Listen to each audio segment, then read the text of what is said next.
Siempre he pensado que el racismo es la columna vertebral de los grandes problemas de mi país, el Perú, o al menos el principal obstáculo para convertirnos en una nación próspera. Por eso siempre es bueno que conversemos sobre este sistema y lacra con sinceridad. Soy Gustavo Rodríguez, editor de Jugo.pe, y a nombre de mis compañeros tengo el placer de compartir, como parte de la programación de Canal Ya, este martes de Jugo con Carla Colonna y José Carlos Benavides, que conversan con nuestra juguera Sharon González. Y por favor, no dejen de suscribirse a Jugo para que sigamos licuando.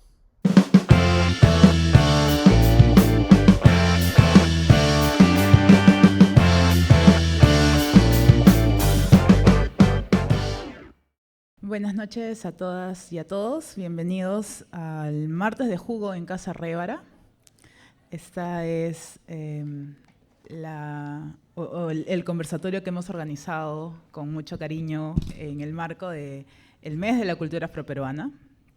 Mi nombre es Sharon González y estoy con los invitados de hoy, José Carlos Benavides y Carla Colonna. Bueno, antes de comenzar, quiero recordarles, es una buena oportunidad para invitarlos a suscribirse a Jugo.pe. La suscripción es $3 al mes y les aseguramos contenido de calidad, sustancioso, un jugo todas las mañanas. No se van a arrepentir de ello. Y bueno, ahora para entrar ya en este conversatorio, este martes de Jugo.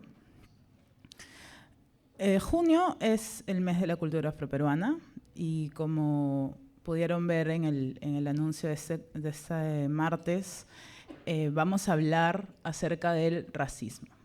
Y la pregunta que nos convoca es, ¿racismo problema de quién?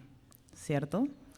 Antes de llegar a ese punto, quisiera decir que hablar de racismo es pues una conversación difícil, es una conversación complicada, así que les pedimos también esa apertura de su parte, porque de nuestra parte también demanda mucha apertura compartir sobre este tema, ¿no? Porque toca emocionalmente, bueno, el debate público suele empujar la conversación hacia lo moral, hacia lo que está bien y lo que está mal. Pero vamos hoy a presentarles una perspectiva tal vez distinta. Entonces la idea es dinamitar la manera en la cual entendemos el racismo y abrir el debate hacia otras formas de ver un problema antiguo, un problema tan viejo como el Perú, tal vez más antiguo, como el virreinato. Entonces, la primera pregunta que voy a plantearles y plantear a Carla y a José Carlos es ¿por qué sería pues pertinente hablar de racismo en el mes de la cultura afroperuana? ¿No? ¿Cómo lo ven ustedes? Tú o yo. Comienza tú porque es lo pertinente. Yo voy a ser impertinente. Yo también un poco, ¿eh? Ya. Bueno, porque así nos lo han delegado, ¿no? O sea, creo que hay no sé si hay considerarlo un problema o una disonancia en que somos nosotros los que tenemos que hablar de racismo una vez o un mes al año, ¿no? Y después, ¿qué pasa, no? Entonces, ahí creo que hay un preguntarnos, un cuestionarnos cómo estamos entendiendo el fenómeno, ¿no? Si solamente lo estamos viendo desde un punto de vista, digamos, superficial, de cuotas o de solamente mencionarlo y que quede ahí, ¿no? Como que, bueno, se habló y listo, ¿no? Termina el mes y, bueno, se conmemora, se celebra otra cosa y dejemos de hablar hasta que haya algún evento o alguna situación que nos vuelva a interpelar, ¿no? Entonces ahí se volverá a tomar el tema y cuando no es así, ¿no? O sea, al menos nosotros que lo vemos y lo vivimos a diario, cansa un poco que solamente nos tomen en cuenta los junios, ¿no?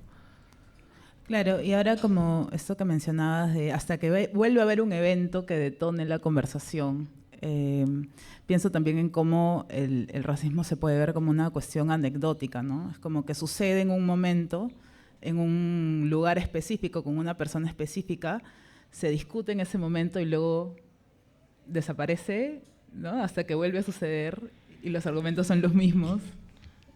Y nada cambia. Y nada cambia. Ahora, ¿por qué es pertinente? Es pertinente porque creo que tenemos que aprovechar cualquier momento, hasta un bar, para hablar de racismo. Creo que es urgente, además. No solo es pertinente, sino es urgente. Y si es solo junio, bueno, saturemos junio, pues, ¿no? Luego, pienso que es pertinente también porque es un asunto del que no se habla. Es un asunto raro este de 3 negros en una mesa y 25 blancos en el bar.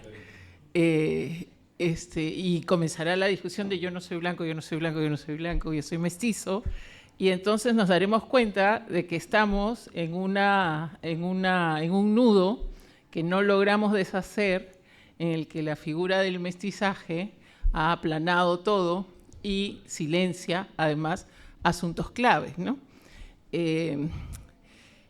Hay espacios hoy académicos en los que todavía tenemos que explicar que el racismo no es un evento, ¿no?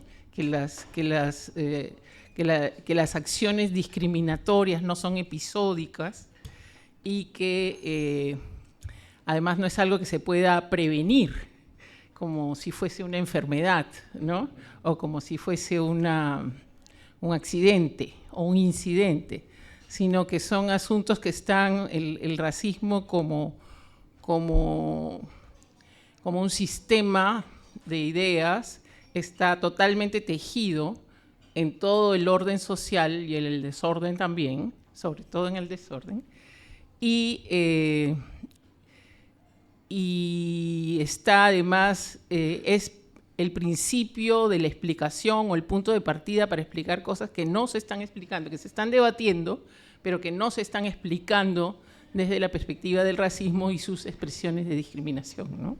Claro, totalmente. El racismo parte de o apoya esta estructura de opresión y demás que nosotros pensamos que es aislada, pero no, que alrededor, si tú, así como a mí me gustan mucho las metáforas de hongos, entonces el micelio es, si tú empiezas a escarbar, vas sacando y vas sacando esta estructura enorme que está ahí, que al final coloniza todos los problemas, ¿no? Entonces terminas diciendo, y es, no me acuerdo muy claro cómo era, pero siempre, cuando yo lo he evidenciado, siempre dicen, no, pero no tienen una cosa que ver con la otra. Y yo digo, no, sí, todo tiene que ver con todo. Todo tiene que ver con todo. No, entonces, o sea, y creo que el problema desde la modernidad, desde nuestros estilos de pensamiento, en donde pensamos que las cosas son separadas y no aprendemos a pensar en simultáneo. O sea, se tiene que pensar en simultáneo para poder ver las diversas caras de los fenómenos. Solamente lo vemos de una sola dirección y ahí está el problema. No tienes un rango de visión y de acción amplio y cuando quieres o intentas plantearlo, no te da o no le da a los demás para poder entender y decir, no, pero es que tú estás hablando de otra cosa. ¿Por qué siempre tienes que meter esto acá? Y no es así, o sea, todo tiene que ver, o sea, mi experiencia con el racismo es diaria. Claro, Y 24/7. 24/7 y no es algo que no puede salir de mí. Y de alguna otra manera parte de mi lugar de enunciación desde ahí también, ¿no? Entonces es como que no le puedes pedir que no lo mencione cuando te atañe o nos atañe en realidad, ¿no?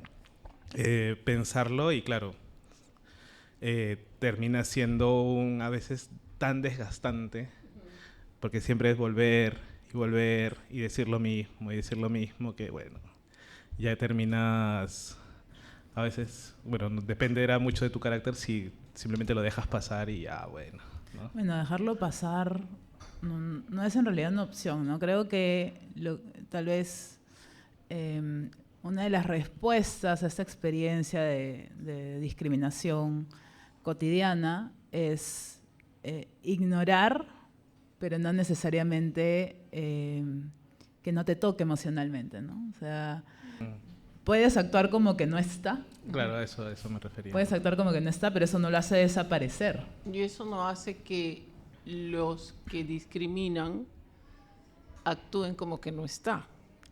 Normalmente actúen como que está.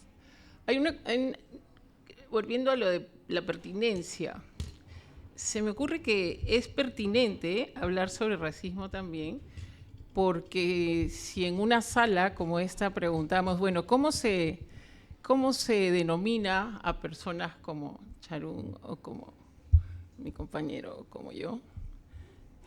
Todos se quedan en la duda de morenito, zambito, mulato, oscurito, gente de color. gente de color, y duda, y duda, y duda alrededor de eso. Existe una cuestión interesante de repente colocar sobre la mesa sería indicar que existen estudios sobre racismo y discriminación contra las personas negras desde hace, no sé, 200 años, que son formales, que existe filosofía negra, que existe afrofeminismo, que existen organizaciones afrodescendientes organizadas para N cosas, colonizadas con pensamiento neoliberal y con rollo emprendedor, o también artesanos y mujeres trabajadoras. Entonces, creo que es pertinente porque no hemos resuelto mucho, ¿no? En la medida en que las leyes no dicen nada al respecto, o lo que dicen es cortito, tenemos una política, ahí tú tienes mejor memoria, que también es una noticia interesante, ¿no? Una política para el pueblo afroperuano desde hace un año, ¿no? Un año. 3 años. 3 años. Bueno, es reciente. 3 años, no, pero el último documento importante de Elisa Grita. El 22, ¿no es cierto? Ya pasó 2 años. Y no sé, si pregunto cuántos lo han leído y lo están asumiendo como ley, serán 4 gatos, pues, ¿no? Entonces, es pertinente, yo creo. Claro, ¿cuál es el estado de la cuestión en el debate sobre el racismo en el Perú? Yo pienso que todavía, lamentablemente, es un debate entre nosotros si el racismo existe o no. Y si existe, ¿qué es? ¿No? Como decía José Carlos al principio, ¿cómo estamos entendiendo el problema, ¿no? Y se me ocurrió para ese conversatorio, para esa conversación, posicionar una manera distinta de ver el mismo problema y que tenga que ver con cómo el racismo no solo es un problema de las personas que llamamos racializadas, y lo pongo entre comillas porque se suele usar racializado como sinónimo u otra manera de llamar a los afrodescendientes y a las personas indígenas, pero en realidad la racialización como ese proceso mediante el cual se asigna una categoría, claro, una categoría racial que te devaloriza o te valoriza, dependiendo, ¿no?, de dónde estés parado en el espectro, es un proceso del cual somos sujetos todas y todos. O sea, no es que la sociedad pueda racializar a unos y no racializar a otros, porque el kit de la racialización está en la clasificación racial, ¿no? El hecho de que, como dice Carla, ustedes puedan vernos a nosotros y decir, ellos pueden ser morenos, no creo que se les ocurra primero afrodescendiente, ¿no? Pero el hecho de que veas a alguien y te preguntes, su mamá será negra, su abuela será negra, o sea, ¿de dónde vendrá? Ese proceso de asignar significado racial, en este caso a nuestros cuerpos, es algo por el cual todas y todos pasamos, ¿no? O sea, no es que haya los afrodescendientes y las personas indígenas son las únicas que pasan por ese proceso, ¿no? Todos. Entonces, cuando alguien es clasificado blanco, también está siendo racializado, Entonces, volviendo al punto respecto a cómo el racismo se entiende como un problema de las personas racializadas, entre comillas, las personas afrodescendientes, las personas indígenas, y por lo tanto se les asigna no solamente vivir el problema, sino resolverlo. Y explicarlo. Y cargar con el... Claro, estamos nosotros tres aquí, porque ¿quién más estaría aquí? Y ¿quién más se toma en serio reflexionar sobre cómo resolvemos este problema?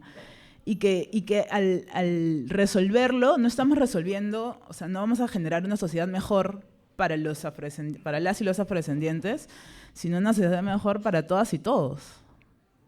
O sea, yo respondiendo a la pregunta que planteé inicialmente. ¿Por qué es importante hablar del racismo en el mes de la cultura afroperuana? Es porque creo que uno de los principales aportes, o sea, el pueblo afroperuano ha tenido muchos aportes a la construcción de la nación, pero creo que uno de los principales aportes de este pueblo es precisamente la lucha contra el racismo. O sea, todo lo que se ha avanzado, todo lo que se ha hecho para que el Perú tenga una sociedad más igualitaria, más respetuosa de quiénes somos y que finalmente estemos un poquito más cerca a vivir mejor. No sé qué piensan. ¿Es una duda?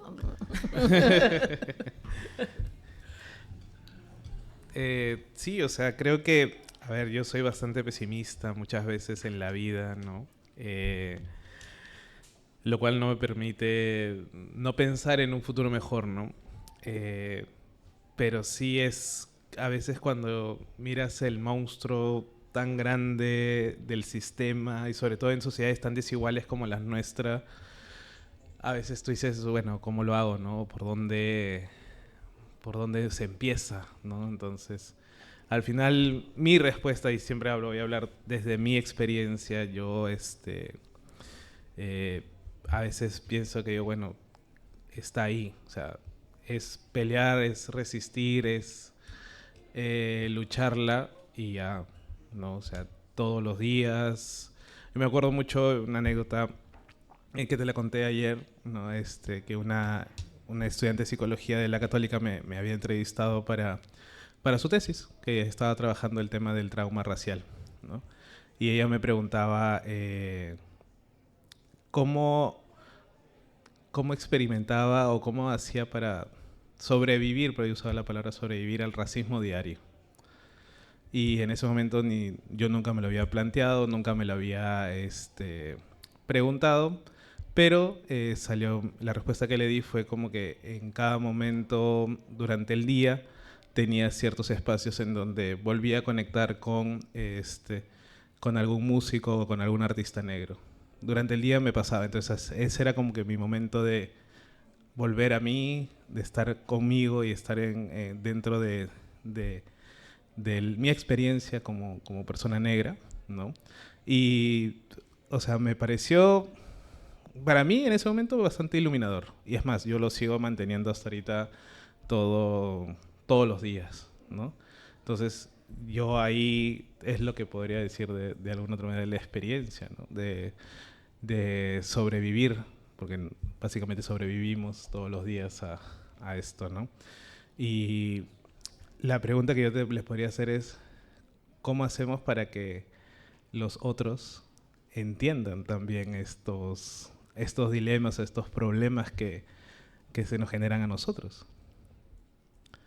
¿Cómo hacer? O sea, por ejemplo, yo me acuerdo mucho que se decía en las películas, en los productos culturales de Hollywood, ¿no? Cuando un director blanco hace una película sobre negros, es muy diferente a que la haga un director negro sobre negros, ¿no? Entonces, y algo que me preguntaban mucho o me cuestionaban era si es que en alguna vez un director blanco podría hacer una película bien. Y yo le digo, personalmente creería que no. ¿No? Porque no tiene, así se haya leído todos los libros, así se haya tenido consultores y demás. Yo creería que no, porque es la experiencia misma que se transmite, ¿no? Pero era la pregunta que siempre me hacían, pero que entonces un blanco nunca va a poder hacer algo, o yo que estudié literatura, por ejemplo, ¿no? Los personajes negros dentro de la literatura, cómo estaban retratados y demás, y obviamente te dabas cuenta de que a veces son muy, muy, muy estereotipados, son muy ridiculizados, ¿no?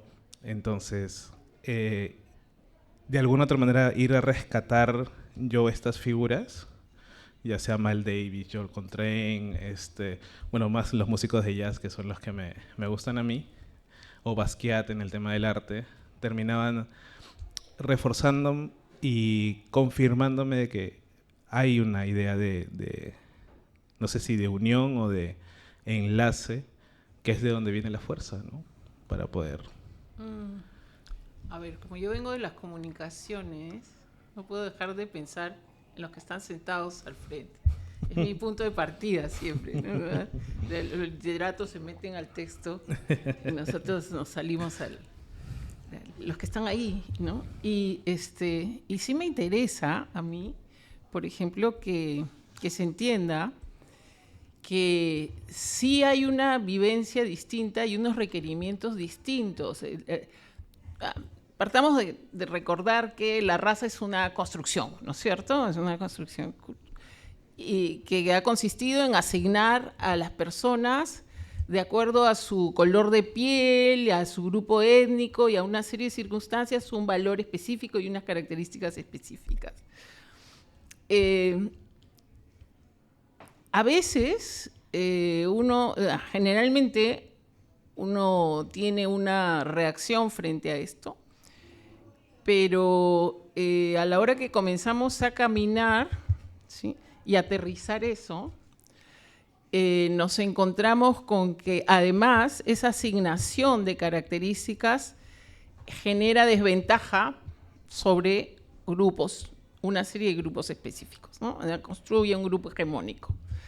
Al construirse ese grupo hegemónico, entonces todas las reglas de juego se establecen desde allí, todas, pero todas. Un ejemplo básico. Hablabas de cine, ¿no? La iluminación en el cine está diseñada para pieles blancas, ¿no? No es que no se pueda iluminar pieles de otras tonalidades, de otras pieles negras, pieles indígenas. Es que se diseñó para, estaba viendo Cancán ayer en el cable, ¿no? La iluminación es fantástica, es totalmente blanca, y allí los personajes que podrían aparecer, que sería un mozo, un mayordomo, etcétera, aparecen achatados, porque la luz blanca reduce la cantidad de... nosotros no, ¿cómo es? Al revés, ¿no? Absorbemos luz, entonces no se nos ve con luces blancas.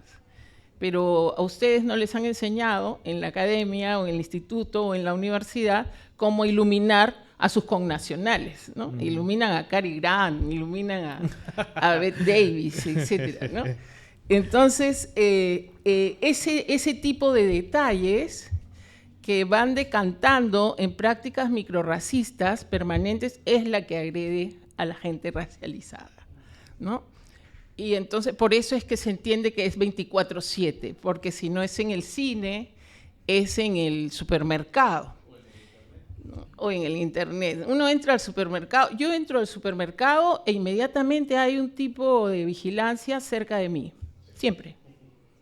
En el supermercado y en cualquier centro comercial. Siempre soy objeto de vigilancia, porque podría ser una venezolana que se va a robar algo, ¿no?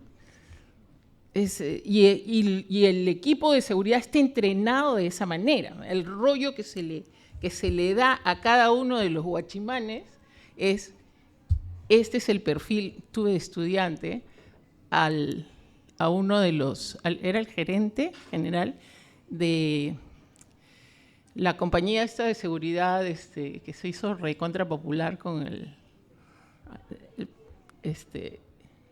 con estos anuncios de guachimanes. No. Bueno, no me acuerdo. Es una de las... Liderman. ¿no? Entonces, fue interesantísimo, fue mi objeto de estudio todo un ciclo, porque escuchar la manera como él diseñaba, ¿no?, la capacitación para su personal pasaba primero por el tamiz de la raza, primero, ¿no? Y luego venía el tamiz del género y luego venía el tamiz de la clase, ¿no? Entonces, que son cosas que van de la mano, ¿no? Y que te señalan día tras día. Ves en una sesión por el Día de la No Violencia contra la Mujer, una de las más importantes dirigentes de las organizaciones de mujeres indígenas me dijo, ¿cómo es que han podido sistematizar todos sus procesos de esta manera? Nosotros no podemos.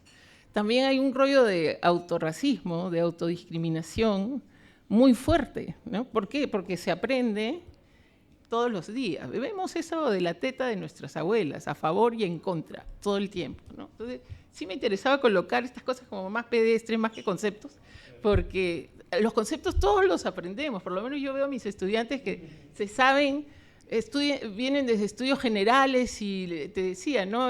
Tú le dices deco y dice decolonizar el pensamiento y bla, bla, bla, bla, bla. Pero a la hora de decir, bueno, ¿y cómo te autodefines con respecto a la pregunta de la definición de la autoidentificación étnica? Mestizo, ¿no? Y de nuevo. O sea, no le sirve para nada los 2, 3 años de estudios generales. Entonces, estoy enredándolo todo, pero es enredado, No, pero pues es enredado. Es que es el trabajo de desenredar una gran maraña que ya viene con más de 500 años y es un constructo, una gran estructura, ¿no? Que de alguna otra manera, yo digo, enfrentarse a eso es titánico, ¿no? O sea, Lovecraft tenía unos monstruos como Cthulhu y demás, y que cuando tú los veías tenías 2 opciones: o te morías por el impacto porque no lo podías procesar, o te volvías loco. Pero la locura duraba un tiempo y después ya podías ver el mundo de otra forma. Entonces yo siempre digo que es como que cuando ves estas cosas que colonizaron todos los aspectos de desarrollo humano, o bien te mueres o bien te vuelves loco, ¿no? O bien, y si es que tienes la suerte de sobrevivir, ya es como que tú estás hablando de algo que las otras personas no miran o no entienden. No es como, digamos, salir de la Matrix, pues, ¿no? Tomas la píldora roja, ¿no? Entonces, ahí es donde a veces hay un impasse de comunicación en donde yo voy a dar mi experiencia, pero no sé si la otra persona lo va a entender. ¿Qué va a leer de todo eso desde su experiencia? Con qué se va a quedar, ¿no? Y al final terminas... Y al final es eso, al final la pregunta es ¿quién tiene que explicar qué? ¿Y a quién? Me acuerdo que había un libro que era, no me acuerdo el autor, pero era ¿por qué no hablo de racismo con personas blancas? ¿No?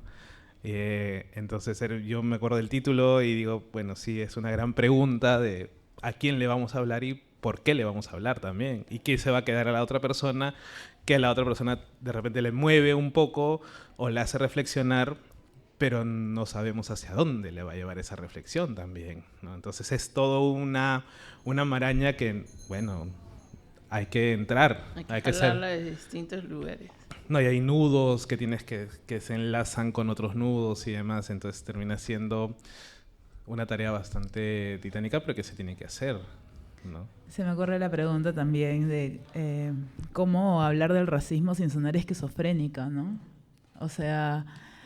Cuando empiezas a describir estas conductas que son microrracistas en el día a día, te das cuenta también de que mucho tiene que ver con el racismo internalizado, o sea, la mirada racista internalizada también, que forma parte de la estructura de la violencia, y que es tan difícil de transmitir a veces a una persona que no tiene ese filtro internalizado, ¿no? Entonces...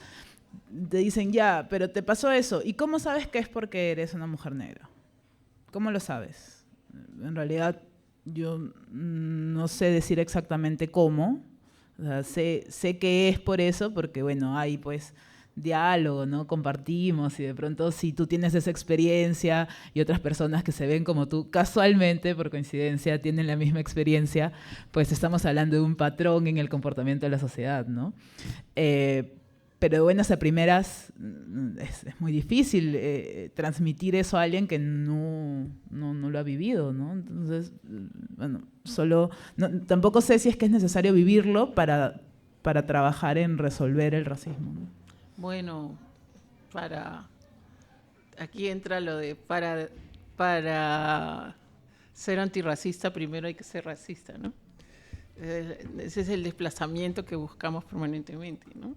A asumir que todos de alguna manera estamos vinculados y relacionados con el racismo y entrenados en prácticas discriminatorias de distinta índole y que además abogamos muchas veces o avalamos formas de segregación, segmentación, separación, aislamiento de personas desde el sitio donde nos toca estar en la vida. Entonces, y en nuestra sociedad eso está totalmente instalado y normalizado por una correa de transmisión fundamental que es la religión, ¿no? Entonces, de la que generalmente evadimos hablar cuando hablamos de racismo y que ha sido el organizador de la fiesta racista, pues, ¿no? Entonces, y que hay que nombrarlo. Yo creo que hay que nombrarlo porque en estos últimos años en que los distintos colectivos están hablando de la necesidad de caminar hacia la reparación, por ejemplo, los que tienen que comenzar a reparar son los jesuitas, por ejemplo, ¿no? Ellos son los primeros que se tienen que sentar con su grey y decirle, entonces nosotros fuimos los principales propietarios de esclavos en este virreinato, ¿no? Y establecimos las formas en que había que educarlos, catequizarlos, etcétera, etcétera, porque pensábamos que esto era así, así. Sí, esto es muy viejo, pero a mí me siguen preguntando en el colegio de dónde es tu mamá, de dónde es tu papá y y en la universidad de qué colegio vienes. Me siguen preguntando lo mismo. Entonces no es tan viejo, ¿no? Sí son muchos años, pero dentro de lo que es la trayectoria del ser humano no son tantos tampoco. Y tiene consecuencias fuertes, ¿no? Entonces sí, yo creo que es incompleto cualquier tipo de debate si es que no, como dicen los profes en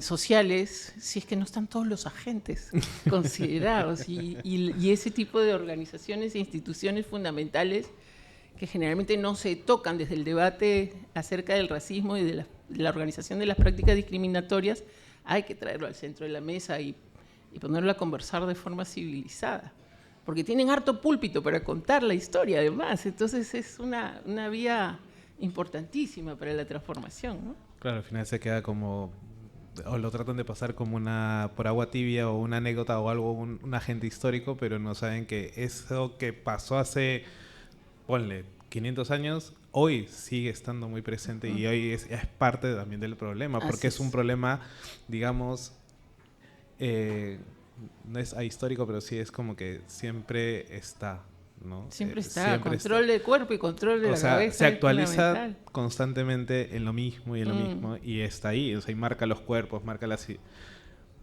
identidades o las existencias, ¿no? Ay, Charu, perdón. No, está perfecto. No sé si el público se está divirtiendo tanto como nosotros con la conversación.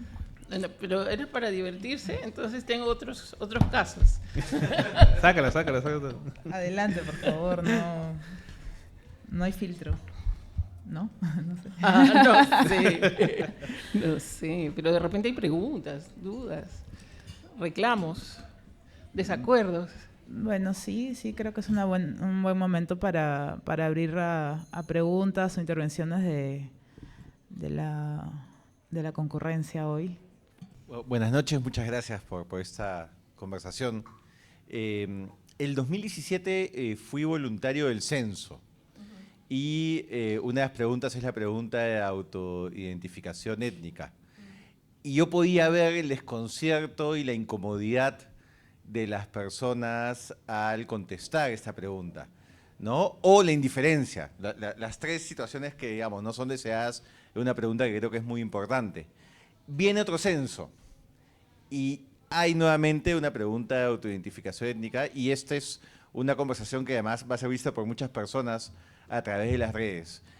¿Por qué consideran que es importante que nos detengamos un minuto como ciudadanos y pensemos bien qué respondemos en esa pregunta? Gracias.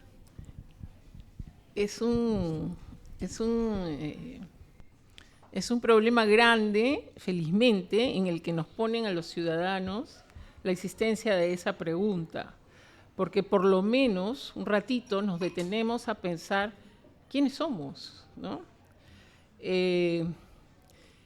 La educación que recibimos y la forma en que está organizada la conversación social, retomo, hace que todos asumamos, o en mayoría por lo menos asuman, yo no lo asumo, yo me asumo afrodescendiente, pero la mayoría de las personas asumen que son mestizas, porque mestizos y el que no tiene de inga tiene de mandinga son más o menos la misma respuesta, y porque en su casa les han enseñado que hay que correrse de las identidades que tienen que ver con pueblos originarios, que tienen que ver con colores de piel diversas, que tienen que ver con lenguas nativas, no se llaman idiomas, se llaman lenguas acá, ¿no?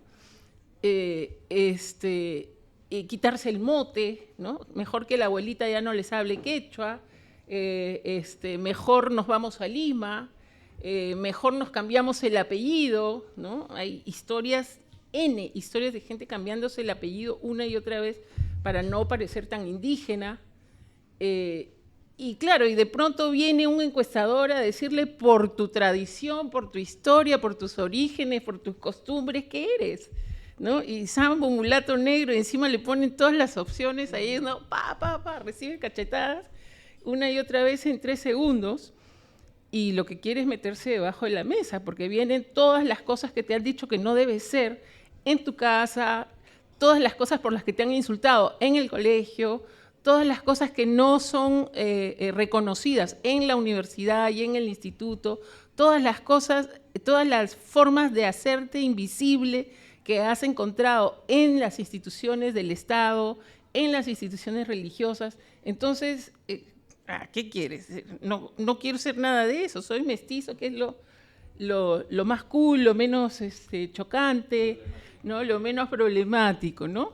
Entonces, yo creo que está bien que se pregunte, lo que sí hace falta es voz fuerte para decir por qué es importante, y es súper importante porque si nos borramos la identidad, desaparecemos y nos volvemos unos tontos útiles, porque hay alguien que gana con el hecho de que todos nos homogenicemos y seamos una sola cosa, ¿no? Que perdamos nuestra fuerza identitaria, que es la que nos dice, oye, en esto soy bueno, soy capaz de pensar así, tengo una colectividad, tengo una historia, tengo un valor, ¿no?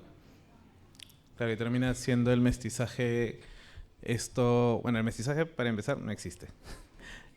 O mejor, existe, pero no es un discurso, un dispositivo, una construcción que termina siendo o equiparando facciones que nunca estuvieron al mismo nivel, ¿no?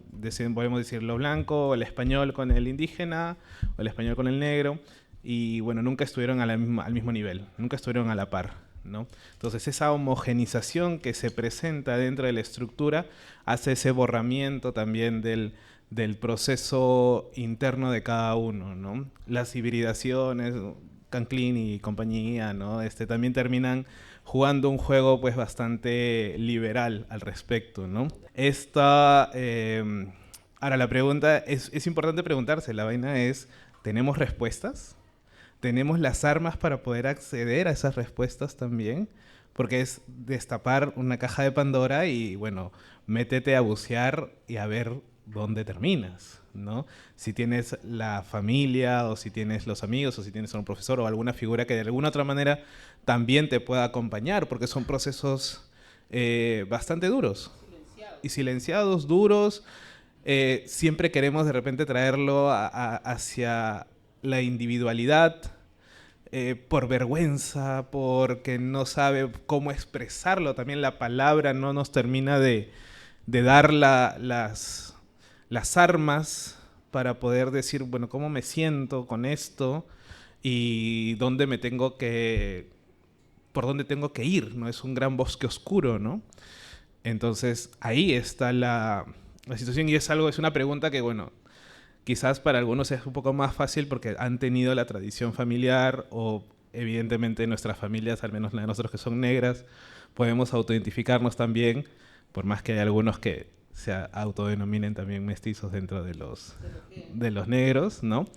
Entonces, termina siendo un proceso en el cual hay que tener un poco más de mirada y también, no sé si ahí sea la idea de que la institución acompañe, ¿no? Pero no es algo que vayamos a responder de la noche a la mañana, ¿no? Y añadiría, primero, añadiría la pregunta de por qué es doloroso, o para algunos incluso vergonzoso, mirar los antepasados y el árbol familiar en tono de clasificación étnica racial. Y pienso que parte de lo que se descubriría, si es que nosotros retomamos esa labor de ver hacia nuestro pasado, quiénes fueron nuestros padres, nuestros abuelos, nuestros bisabuelos, tal vez encontremos que parte de las razones por las cuales tenemos las condiciones de vida que tenemos hoy se pueden explicar por esos antepasados. Voy a decirlo de otra manera, ¿no? La pobreza se transmite también generacionalmente. Entonces, parte de que te avergüence o que tengas reparo en mirar hacia atrás, hacia de dónde vienes, tal vez tenga que ver precisamente con un pasado empobrecido, con un pasado de condiciones precarias que no son accidentales, que provienen, y yo diría directamente, de la forma como tus ancestros fueron clasificados racialmente y ubicados en esta sociedad.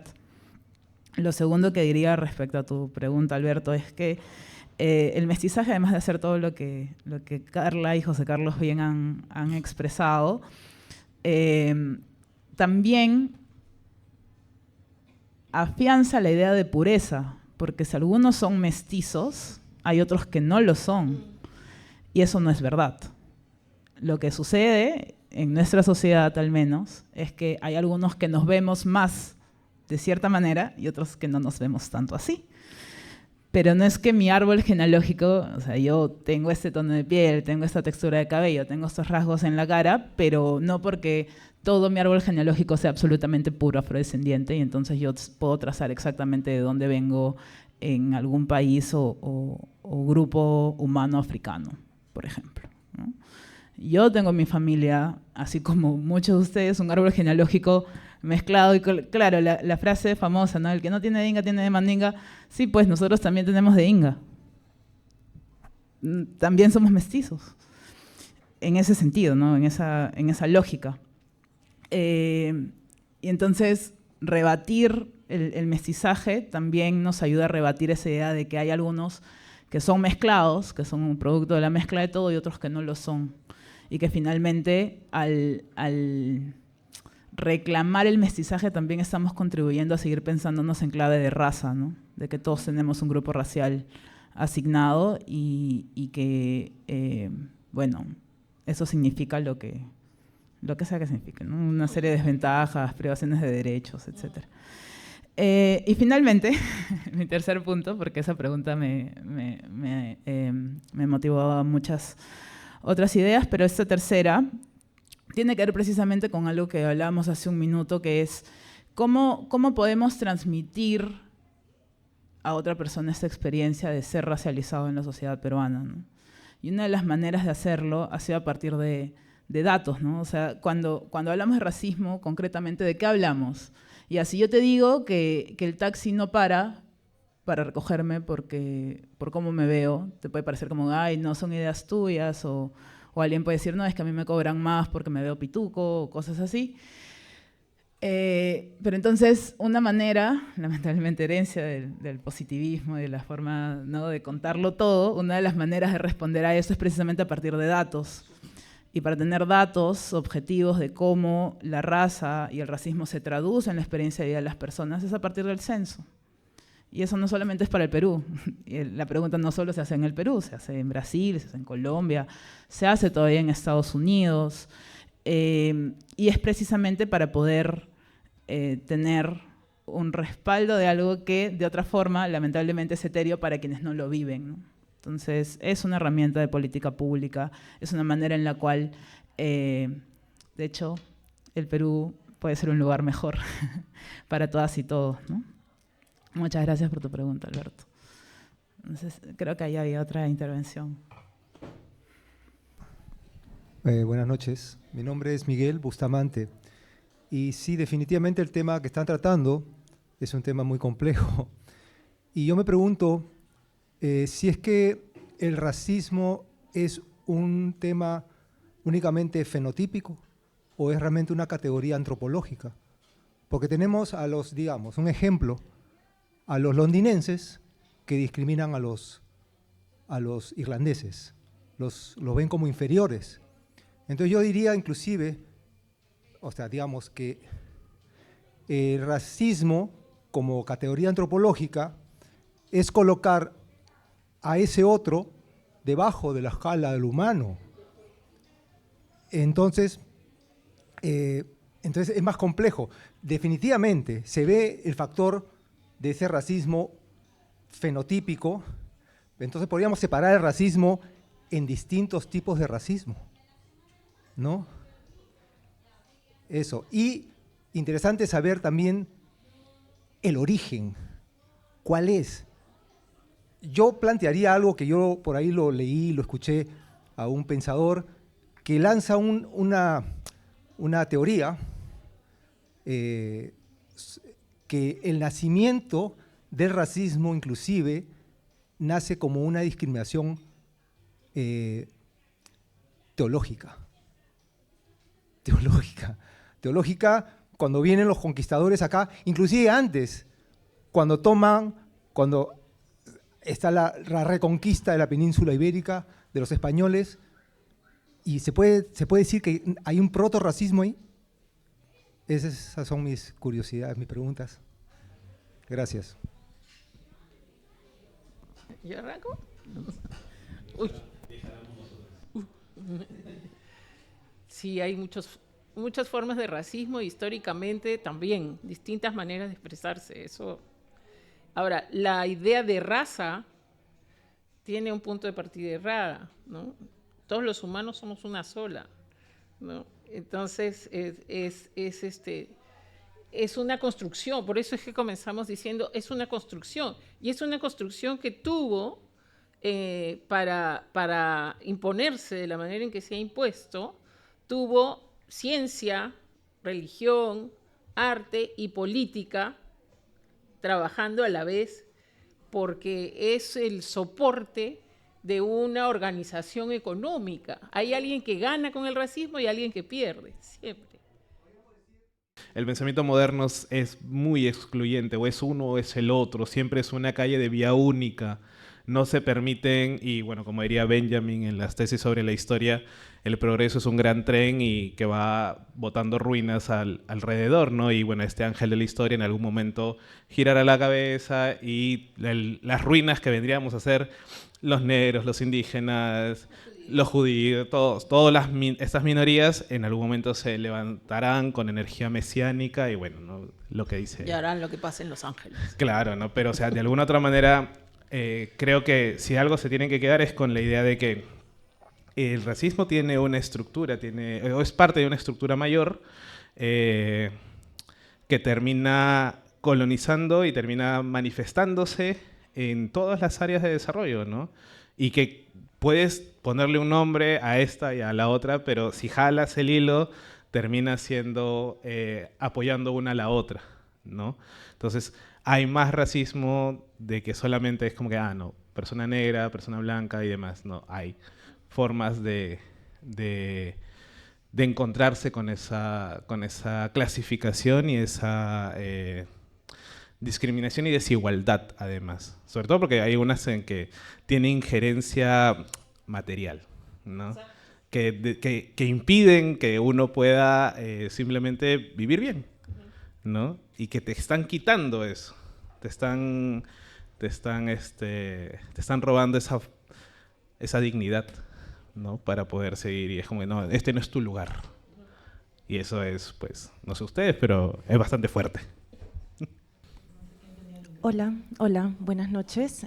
Quiero poner sobre la mesa un tema, o más bien una vivencia personal. Yo crecí sabiendo que la abuela de mi abuela era africana, fue de hecho esclava, y esto fue siempre como un dato al aire, digamos, ¿no? Sin nombre y sin historia. Dentro de mi familia siempre hemos estado muy conectados con la cultura afro, desde la música, desde la comida, ¿no? Sin embargo, al salir del núcleo familiar, al intentar reconectar con esa raíz, me he topado con cuestionamientos como si yo no fuese lo suficientemente afro, o sea, no me veo lo suficientemente afro como para pelear, como para luchar, ¿no? por este colectivo. Entonces, mi pregunta es ¿qué se opina de esto, ¿no? Habemos muchas personas que quizás no tenemos la piel lo suficientemente oscura o el cabello lo suficientemente apretado, y aún así nos consideramos afro porque siempre hemos estado conectados con nuestras raíces, ¿no? Quisiera saber qué se opina al respecto, por qué creen que se da este fenómeno o este cuestionamiento de parte de personas que también son afrodescendientes. Gracias. Bueno, el hecho de que uno sea afrodescendiente no significa que no sea racista, primer asunto, ¿no? Yo, si algo escuché toda la vida a mi abuela, era decir, el insulto, más insulto era serrano de M, ¿no? Entonces eso, por un lado, no es que solo son racistas los que no tienen un color adecuado o que pertenece al orden establecido o que representa lo bello, lo bueno y lo angelical de este mundo.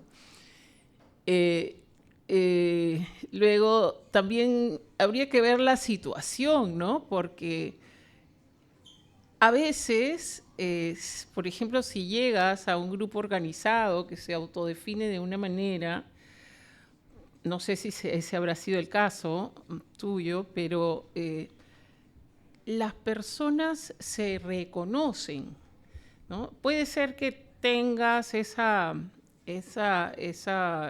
antepasada, ¿no? Pero puede ser que,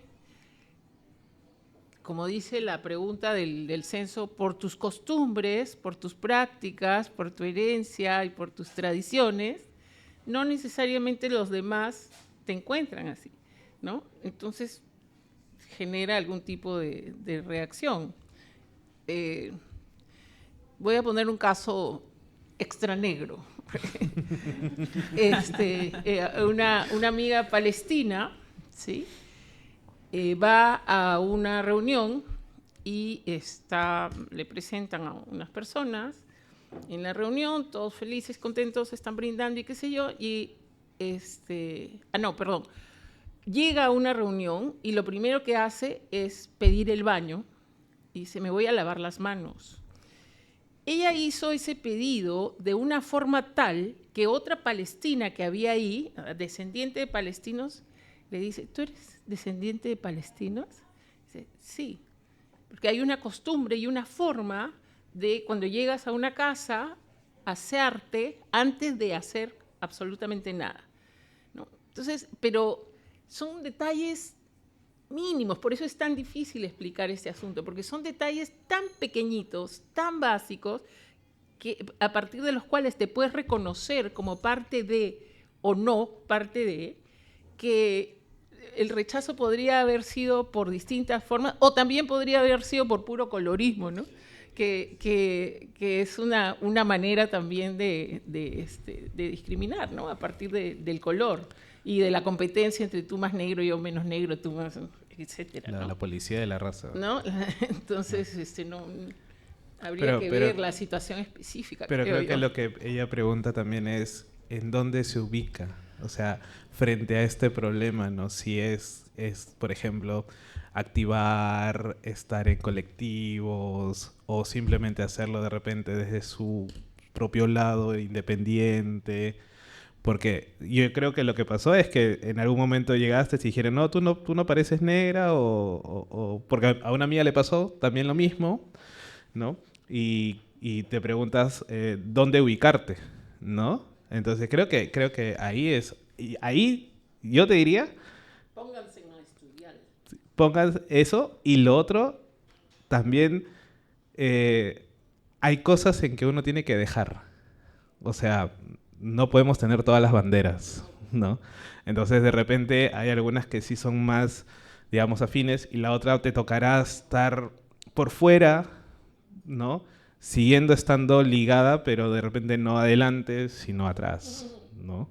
Entonces, creo que es lo que podría decirte. Yo no soy un especialista, pero de mis reflexiones y las vivencias es más o menos, porque también lo conversé con esta amiga que también le pasó lo mismo, y ahí yo le dije como que, pucha, dependerá mucho de tus preguntas y dependerá mucho de qué es lo que quieres también, ¿no? Yo añadiría, bueno, primero que esa premisa a partir de la cual, digamos, no sé, voy a atreverme a decir, te has sentido excluida del grupo, pues nos lleva a la pregunta por la cual nos hemos reunido hoy aquí, que es, ¿no?, el racismo, ¿problema de quién? Y asume que para luchar contra el racismo tienes que verte negro. Que es precisamente lo que bueno, estamos intentando invitarlos a repensar, ¿no? O sea, no es que solamente quienes nos vemos así, y yo esperaría que en algún momento el racismo se debata entre personas que no son negras, pero no desde el lugar de la apropiación de nuestras experiencias, sino desde el lugar de comprender qué es lo que estamos tratando de decir y qué es lo que estamos pasando. Y eso me lleva al otro punto que es, claro, como dice Carla, ¿no? Tal vez era colorismo y entonces el colorismo consiste básicamente en comprender o el fenómeno que clasifica al interior de lo que se llama como las personas afrodescendientes a personas dependiendo del tono de su piel, ¿ok? Entonces, claro, por un lado puede ser una práctica de exclusión a algunas personas, pero también creo que es importante comprender que la experiencia, o sea, todos somos afrodescendientes ya, pero al interior de lo que se clasifica como afrodescendiente hay una diversidad de experiencias. Y esa diversidad de experiencias en parte puede ser explicada por nuestros tonos y por cómo nos vemos. Entonces, claro, yo soy afrodescendiente y tú también te puedes identificar como afrodescendiente, pero nuestra experiencia en la calle de violencias y lo que podemos vivir, nuestro acceso a cuestiones como el empleo, cómo voy a ser observada yo en una entrevista de trabajo, cómo puede ser observada alguien que tiene un tono de piel más claro o una textura de cabello más suelto, en la misma situación va a ser distinta, aunque compartamos esa identidad. Entonces creo que también, así como queda claro que puede ser que hay personas que tienen ese discurso radicalizado, no sé cómo llamarlo, pero decir, tú no eres, entonces no te reconocemos y no entras. Pero también de nosotras como afrodescendientes, o sea, compartimos esa experiencia, sí, pero hay otra parte de la experiencia que no compartimos, y en parte por cómo está estructurada la sociedad. ¿Alguien más quería hablar?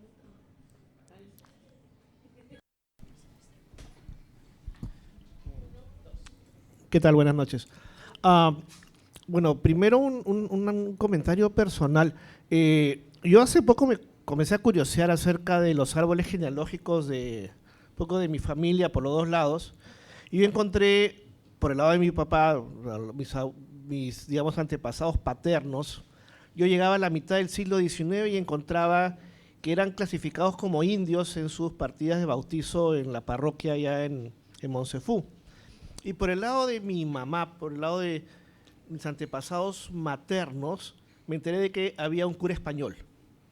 Entonces, yo ya no sé, o sea, en esos, pues, por los dos extremos ya decirme mestizo me suena como que Si no, ¿ya dónde encajo? Si no, si mestizo ya no está bien usarlo, no sé qué podría hacer, ¿no? Entonces me siento un poco perdido a partir de lo que ustedes están comentando, ¿no? Primero. Pero lo que yo quería comentar es una experiencia que yo escuché sobre el asunto de los árboles genealógicos, que por lo menos yo he visto hay colegios de mis hijos, les pidieron que construyan su árbol genealógico, y en principio me pareció una idea interesante, porque iba pues quién era tu papá, tu mamá, tu abuelo, ¿no? Pero después me he enterado de otro colegio que les pedían lo mismo, y me enteré porque me preguntaron a mí que ayudara a hacer la tarea, porque me preguntaron si es que yo conocía algún antepasado que fuera extranjero. Es decir, la tarea era, haz tu árbol genealógico hasta que encuentres un antepasado extranjero, ¿no? Entonces, yo me pregunté qué objetivo había en esto, ¿no? Al final, cuando lo comenté con mi hija, me dijo, están clasificando, están estratificando, a ver en qué generación ya no eres, ¿no? Si es el abuelo o si es el tatarabuelo, no, tienes jerarquías distintas. Pero no sé, o sea, los árboles genealógicos yo siento que son importantes para entender nuestros orígenes, pero pueden ser mal empleados. O sea, yo no sé qué opinan ustedes sobre ese tema, ¿no? Bueno, era un método, hace siglos, era un método de validación. Y supongo que algunos lo seguirán usando así. Para que veas más o menos desde dónde viene Claro, esta estructura de dominación y de clasificación. Exacto, taxonómica, ¿no? porque obviamente te da ciertos beneficios. Claro, también. Y quienes hacen árbol genealógico son los que pueden extraer beneficio de eso. Exactamente. Nada más, ¿no? No sé, si hace árbol genealógico alguien que nace o viene de una mujer que era una mujer negra que era propiedad de un hacendado y que tuvo hijos con todas las mujeres del servicio de su casa, pues no lo hace, ¿no? Ni siquiera, no es una herramienta, ni siquiera es un instrumento que necesite para algo, ¿no? Salvo que quisiera reclamar alguna propiedad o alguna cosa, que no creo que fuera posible. Y lo de mestizo no es que estamos diciendo que no esté bien decir que se es mestizo, no es ese el punto, ¿no? El punto es que se usa esa categoría para escapar de las otras, para dejar de lado la posibilidad de identificarse con algo que ha sido estigmatizado, ¿no? Sirve para tapar cosas, y entonces ahí desaparecen un montón de detalles, un montón de cuestiones fundamentales que nos explican quiénes somos. Y creo que uno de los principales problemas de los seres humanos, el principal, ¿no? Yo no creo esa vaina de ser feliz, esa ideología neo, ¿no? Sino es saber quién eres, ¿no? ¿Qué haces y qué haces? ¿Para qué estás aquí? Esas son como las grandes preguntas celestes. Y que de pronto no tenemos la posibilidad de explorarlas, sencillamente porque quienes somos tiene un estigma encima, ¿no? Entonces no es que está mal o que no decir que se es mestizo, es que genera confusión, genera problema, desdibuja las identidades, nos atrapa en un limbo de no ser. Y luego fue interesante, me interesó muchísimo esto que dijiste que buscabas y viste en la partida que decía que en el bautizo le habían puesto indio, y a eso me refería con el tema de la organización de las categorías raciales en el aparato eclesiástico, ¿no? Eran las parroquias las que decidían, y el párroco el que decidía quién era, si lo sentaba en un papel, y con eso tenías derechos o no los tenías, eres humano o no eras humano, ¿no? Por origen, por nacimiento, por nacer dentro del matrimonio, por ser hijo ilegítimo, etcétera, etcétera, pero también por hijo de quién eras, de dónde venías, qué sangre tenías, entre comillas. Entonces,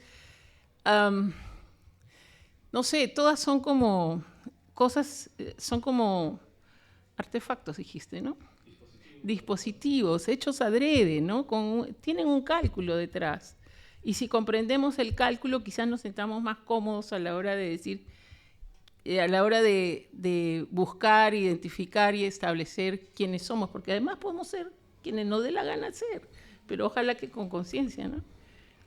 Sí, pasa que también nos han puesto la idea de la identidad como un monolito, ¿no? Algo que no puede, digamos, ser más cosas que aquello que simplemente está determinado por el lugar donde naciste o por cómo te ves, ¿no?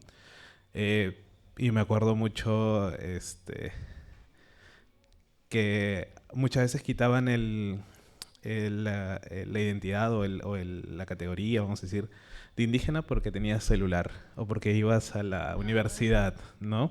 Entonces, ese tipo de ejemplos responden a una estructura mayor, ¿no?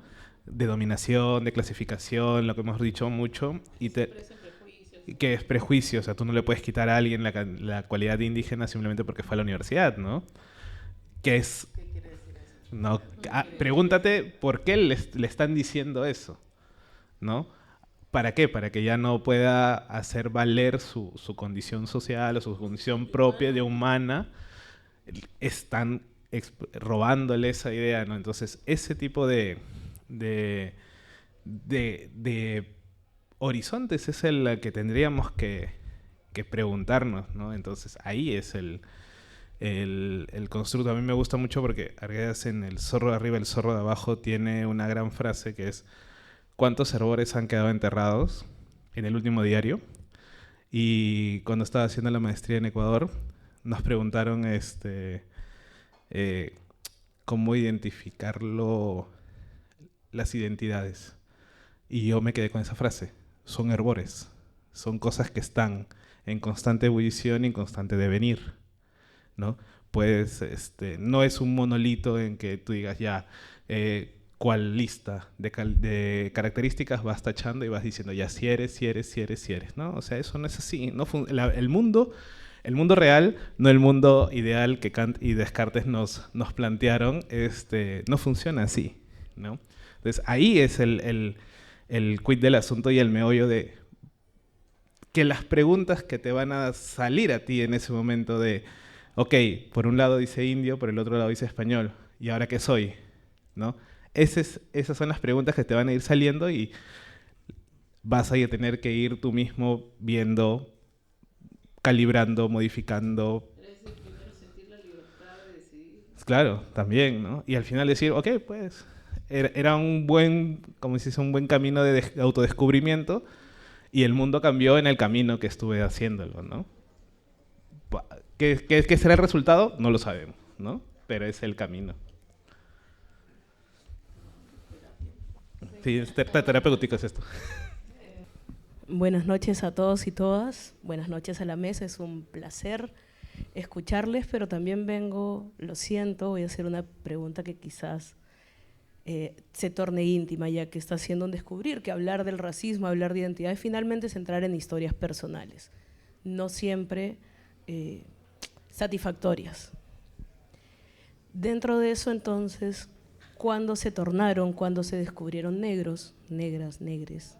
¿Y qué encontraron? Zapa. Ay. Zapa. A ver, negra en el sentido de victoria, ¿sí? ¿Comienzo yo? Sí.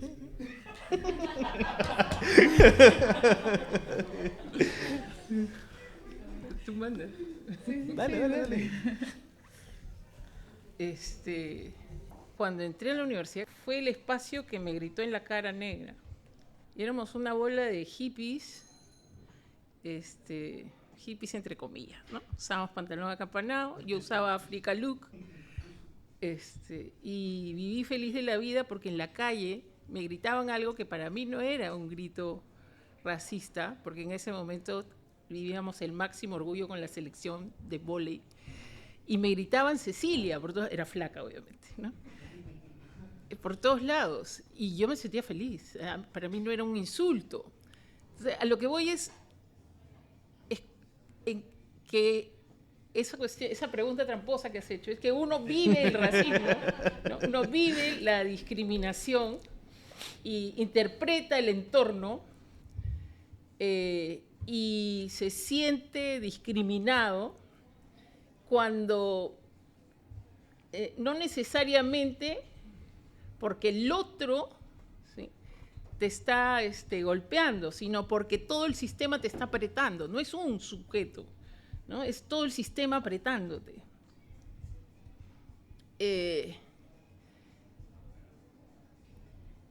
Sí, yo creo que es más o menos eso. Y había pasado por muchas universidades antes y por muchos sitios. Y además, además, eso lo conté en la escuela. Yo no sabía que era negra, yo no sabía, hasta que me discriminaron por negra, ¿no? Y eso ya fue bastante adulta, porque tuve la protección de mi padre, que no es un hombre negro, tuve la protección de mi familia, viví en un entorno y estudié en un entorno en que no era un problema, hasta que lo fue, ¿no? Y ese día dije, ¿qué está pasando acá? Y primero pensé que era un tema mío, que yo estaba fallando, que yo no sabía suficiente, que no me esforzaba suficiente, que no estaba trabajando bien, porque así eso era lo que iba sintiendo, eso era lo que me hacían saber. En realidad, en el fondo lo que me estaban diciendo es tú no eres de aquí, ¿no? Pero tú no has cumplido lo suficiente, esto que traes no es lo que nosotros esperamos. Y bueno, terminé volviéndome la loca de la casa en el espacio donde trabajo, pero así es, pues, ¿no? Y creo que dar la lucha en ese espacio está bueno para los estudiantes, está bueno para los católicos, está bueno para los que estén por ahí cerca. Creo que, y no soy una activista, digamos, pero sí soy, aunque para algunos es contradictorio, una activista académica puede existir, es decir, hacer activismo dentro de la academia es urgente, porque si algo reproduce el racismo son los programas de estudios de derecho, los programas de estudio de filosofía, los programas de estudio de educación, en que de comunicaciones, en que no te enseñan a iluminar negro y cosas así, ¿no? Entonces hay que dar el debate, hay que empujarlo por donde se pueda, ¿no? Creo, no sé. Elisa, tramposa. ¿Tú? No, dale. Bueno, en mi caso, cuando me reconocí como negro, bueno, fue en el colegio, ¿no? Cuando entro a jardín, recordarán que había una serie mexicana llamada Carrusel de las Américas, ¿no? Había un niño negro, Cirilo, y bueno, yo era el Cirilo del colegio, ¿no? Bueno, del salón en ese momento. Maltratadazo Cirilo, sí, en la novela. O sea, es difícil que un niño crezca a la par de esa serie que daban en la televisión, ¿no? Por todo el estigma que, bueno, después inclusive le hicieron un reboot a la serie, ¿no? Entonces ahí me reconocí como negro, o sea, como alguien diferente, ¿no? Pero y eso me llevó a tener cierto, no sé si la palabra sea complejo resentimiento conmigo mismo, y simplemente no quería ser parte de nada que tenga que ver con lo afro, con lo negro. En vacaciones útiles, con mis primas, nosotros, por el lado de mi papá, que es el lado negro, son 9 hermanos y cada uno tiene como 2, 3 hijos, entonces éramos, y casi todos son de mi misma edad, entonces siempre vacaciones eran todos juntos, ¿no? Y a veces decían, ya váyanse a vacaciones útiles, a danzas. Yo no quería, ¿no? O sea, no, nada que ver con eso, yo a otros espacios. Entonces siempre tuve una disonancia ahí conmigo hasta, y bueno, en el colegio, todo el colegio también yo era el negro del salón, ¿no? Y jodían por eso, pues, ¿no? En la universidad también, pero ya en la universidad quizás comprendí más, y ahí es donde también empiezo mi búsqueda, ¿no? Mi cuestionamiento propio, y hasta donde llegar a lo de ahora, ¿no? pero sí fue, fue muy jodido desde muy chiquito reconocerte así. Bueno, como Victoria, pues cuando ella dice, ¿no?, que a los 3 años creo que también era... Ahora, interesante, creo que una cuestión interesante señalar es que no vives igual, no viven igual los hombres que las mujeres. Totalmente. No vivimos igual la discriminación los hombres que las mujeres. No somos objeto de las mismas prácticas discriminatorias. Y ahí en ese cruce yo tengo la impresión de que quienes más pierden, no es una competencia, pero sí veo que los varones jóvenes pierden muchísimo fuerza, energía, de posibilidades, una serie de cuestiones que claro, son para discutir, no las he sistematizado ni nada, pero sí veo, ¿no?, que golpea muchísimo a los varones hombres, ¿no? Uh-huh. Y ese es otro tema, ¿no? Y ese es otro. Ahora hemos ¿A hablado quién de... afecta el racismo? ¿Cómo es la pregunta? ¿A quién? ¿Problema de quién? ¿Problema de quién? ¿De los Racismo, hombres? ¿problema de Sí, quién? de los hombres negros, sí. Todavía no hablamos de la sexualización del racismo Además. o la racialización del sexo y así sucesivamente. Porque claro, el género tiene... O sea, no se puede hablar de género sin hablar de raza, ni de clase sin raza, ni de raza sin género. Bueno, en fin, es una triada interesante. Bueno, mi experiencia es distinta a la de José Carlos y a la de Carla. La experiencia de José Carlos es distinta a la de Carla. Antes de compartir la mía, sí quisiera hacer énfasis en eso. Creo que también regresando al debate público, a mí, yo también soy comunicadora, como decía Carla hace un rato, ¿no? Nosotras no podemos evitar ver hacia quién nos dirigimos y hacia cómo se habla de este tema públicamente, y siento que mucho de lo que se critica cuando personas con cuerpos como los nuestros hablamos de racismo es como si nosotros primero nos identificásemos como negros y después viéramos la discriminación o la operativizásemos. Y como van a poder ver cuando yo cuente mi historia también, verán que en realidad primero fui sujeta de discriminación racial y después llegué a la conclusión de que eso me pasaba porque era negra o porque era vista como negra. Entonces dicen, no, eso es una suerte de acomplejado, siempre están hablando de lo mismo, otra vez los negros hablando de raza. Bueno, es que hablamos de eso porque en realidad es lo que nos ha tocado, no porque decidamos hacerlo, ¿no? O sea, si yo he dedicado muchas horas de mi vida a hablar de racismo, a escribir de racismo, trabajar para que el racismo ya no exista. Si me preguntasen, yo hubiese preferido hacer muchas otras cosas, leer otros libros, ir al teatro, ir al cine. Y esas horas de ocio también las he dedicado a tratar de que la vida sea distinta, ¿no? Entonces, lo que sucedió primero, en mi caso, y creo que queda claro que es algo que compartimos los tres, es que alguien más me dijo que era diferente, y no solo que era diferente, sino que mi valor era menor por ser diferente. Y ahora que me imagino que todos aquí conocen el poema de Victoria Santa Cruz, Me gritaron negra, entonces puede sonar incluso cliché, pero realmente yo tenía 4 años la primera vez que alguien me dijo, yo no voy a jugar contigo porque mi mamá me ha dicho que no juegue contigo porque tú eres negra. En esas palabras. Otra niña de 4 años, ¿no?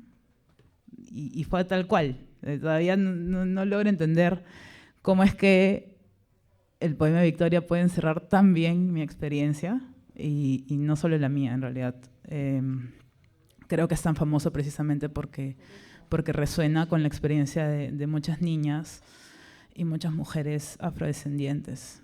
Entonces, interesante la pregunta, gracias Elisa, porque nos lleva nuevamente a este punto en el que nos permite hacer visible que somos diversas, que somos diversos, que nuestras experiencias no son las mismas y simultáneamente compartimos pues este doloroso camino hacia la identificación. No sé, diría eso. Se pasó la hora. Entonces, con esto, ya me dicen que ya ha sido suficiente. Pues, nada, yo no sé si quieren ustedes compartir algunas palabras de cierre brevemente. Yo sí. Ya. O sea, creo Antes de que irnos. lo que pasa es que hay el... A ver, a veces cuando tocamos estos temas de desigualdad, y ya sea desigualdad económica, de género, de raza, siempre hay como que una, no sé si para todos de la misma manera o del mismo nivel, como que de sentir un poco de pena después, ¿no? Ah, sí. O como... Pobres racializados. Sí, ¿no? O porque estás con todas las de perder, pero aún así hay ese discurso de la resiliencia, ¿no? No. Entonces, no tratemos de no caer, porque es muy fácil, la línea es muy delgada de entre denunciar la discriminación, el racismo, el clasismo y demás, y después también terminar de repente cayendo en la resiliencia, ¿no? En este discurso muy liberal de, ok, te fuiste contra todo y todos y aún así lo lograste, ¿no? O sea, no. O sea, la desigualdad existe, está, va a seguir muy probablemente. Nosotros la vamos a luchar también, la vamos a pelear, la vamos a resistir, pero no caigamos en esa, no sé si cae la palabra romantización, pero es un proceso muy jodido, muy difícil y a veces cansa bastante, ¿no? Siempre cansa, ¿no? Entonces, pero a veces tenemos un poco más de fuerzas también, ¿no? Cuando nos apoyamos tenemos más fuerza, pero a veces también te cansas solo, cuando te quedas solo también, ¿no? Pero así, ¿no? Pero eso sí nomás quería decirles. Yo quería decir que si por su cabeza está pasando algún tipo de emoción de esas de onda de culpa, falta, o también la etcétera, es normal. Está bien que les pase. Es normal. Y que puede ser un punto de partida interesante para asumir, ¿no? El magma racista en el que vivimos, y a partir de ahí comenzar a pensar cosas para transformar su entorno, por lo menos, ¿no? A fines del siglo XIX, en Argentina, se decidió, creo que fue a fines del siglo XIX, se decidió borrar del censo, a no levantar ningún dato sobre diferencias, sobre grupos étnicos. Y Argentina se declaró un país caucásico. Y los borraron, ¿no? Pero resulta que siguieron allí. Los negros siguieron allí y los indígenas siguieron allí y se siguieron organizando y siguieron viviendo. La gente sigue viviendo a pesar del Estado, ¿no? A veces pensamos que todo se resuelve desde el Estado, pero creo que la cuota personal y del entorno en el que están también puede ser clave, ¿no? Para pensarlo.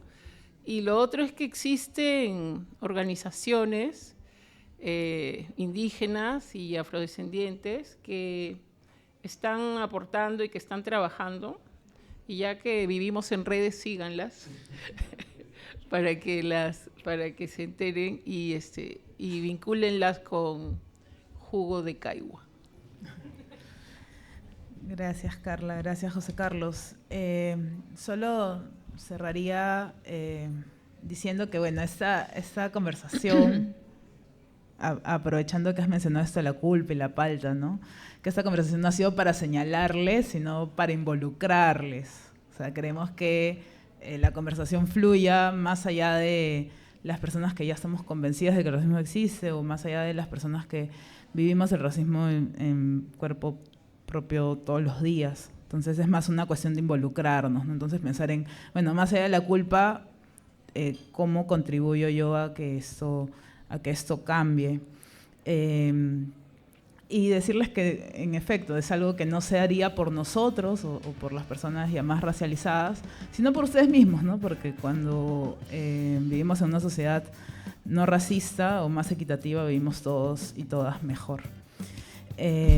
Muchas gracias, Carla, muchas gracias, José Carlos, por animarse a tener esta conversación hoy con nosotros. Muchas gracias a todos los que han venido hoy. Recuerden suscribirse a jugo.pe. Les prometemos contenido sustancioso, de calidad, todos los días de la semana. Y bueno, hasta una nueva oportunidad. Muchas gracias.